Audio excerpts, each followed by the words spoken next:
A short story that can cause an attack of tenderness even in the most callous person. We are mentally transported across the ocean to America. Washington County TN Animal Shelter.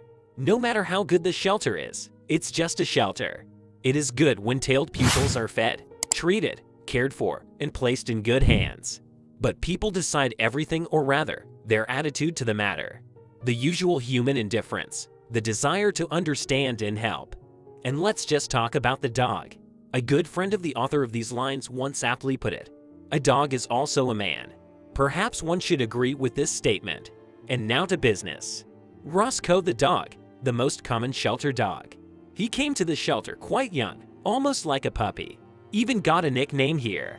They picked him up off the street. The most common situation, absolutely predictable and everyday.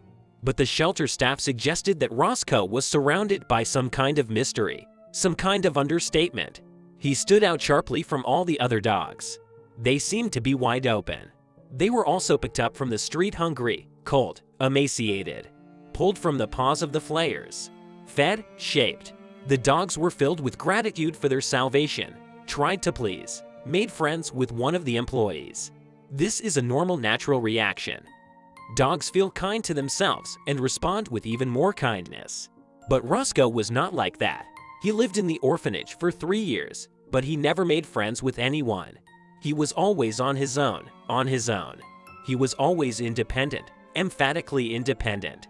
He accepted the food, but did not crumble in gratitude. Just lived. I'm alone against a big hostile world. The workers understood that Roscoe had given everyone a difficult riddle that had to be unraveled by all means. How to do that? Where to begin?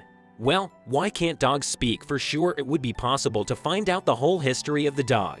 The decision came unexpectedly. To make a post on social networks, upload photos, write bright text. There is little hope, but suddenly, there really is a rule of several reposts, and it really works. After a while, the phone rang at the shelter. The caller identified himself as a farmer. His farm was located at a decent distance from the shelter, and the call was made rather for the sake of clearing his conscience. The bottom line is this: 3 years ago, the owner's favorite puppy disappeared right from the farm. Like sinking into the water. They called him, searched for him, but there were no results. For a while, a person looked through ads and photos of dogs in shelters, and then resigned himself to the loss.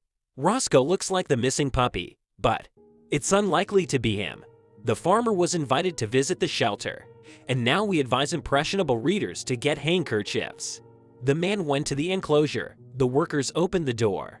The dog seemed to shudder, stretched out, greedily sniffing the air. The first reaction is fear and distrust. But suspicion soon gave way to genuine joy. And then what happened. Roscoe, who had had enough of hardships, began to cry. His owner also shed a tear. Happy ending. Happy reunion after years. Yes, and Roscoe was not Roscoe. His real nickname is Rant Runt, Shorty in translation. The isolation of the dog was also explained. He simply remained faithful to his master. He knew that one day the door would open and he would come. So it happened, by a happy coincidence. For the only time in 3 years, the gloomy and unfriendly Roscoe Rant allowed himself to be stroked and hugged. And only a loving owner managed to do this, and no one else. Christmas story. Certainly yes, these two deserve their happiness. Now the faithful dog is already at home, on his own farm. Let's hope that all the troubles in his life are far behind.